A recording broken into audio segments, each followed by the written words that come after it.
Pang malakasang pickup truck ba hanap mo? Check mo tong 2026 Mitsubishi Triton GLX variant 2-wheel drive.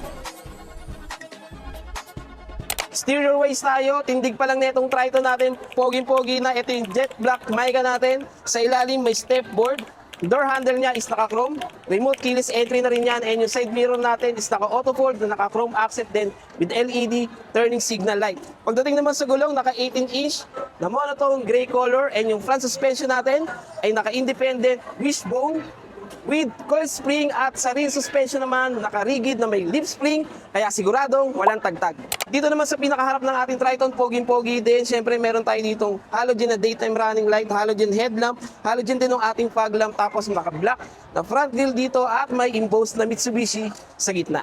Pagdating naman sa engine, naka 2.4 na turbocharged 4 in 16 direct injection diesel engine. Napaka-reliable, powerful, at fuel efficient din dahil sa MyVec technology.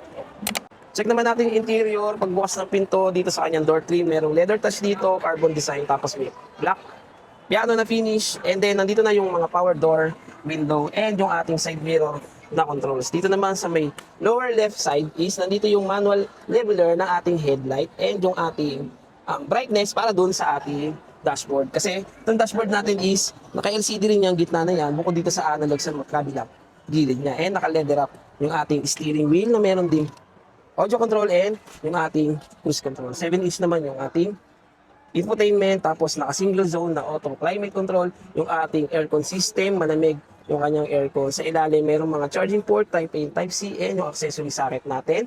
Wala pa itong wireless charger, pero meron siyang lagayan dyan. This is a manual transmission na 6-speed. Available din yung automatic transmission.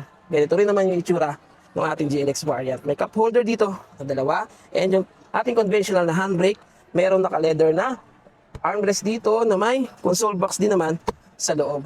Naka-black fabric yung ating seats. Ganito yung design, malambot, and napaka ganda ng stitch niya.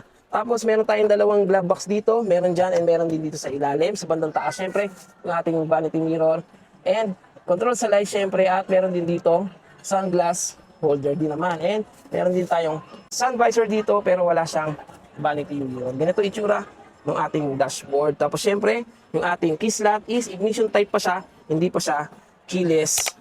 Check naman natin yung second row. Pagbukas ng pinto, syempre ganun din yung door trim niya parang sa driver's side. Tapos ganito yung itsura ng seats natin. Syempre, black na fabric seats din naman, maluwag yung kanyang legroom.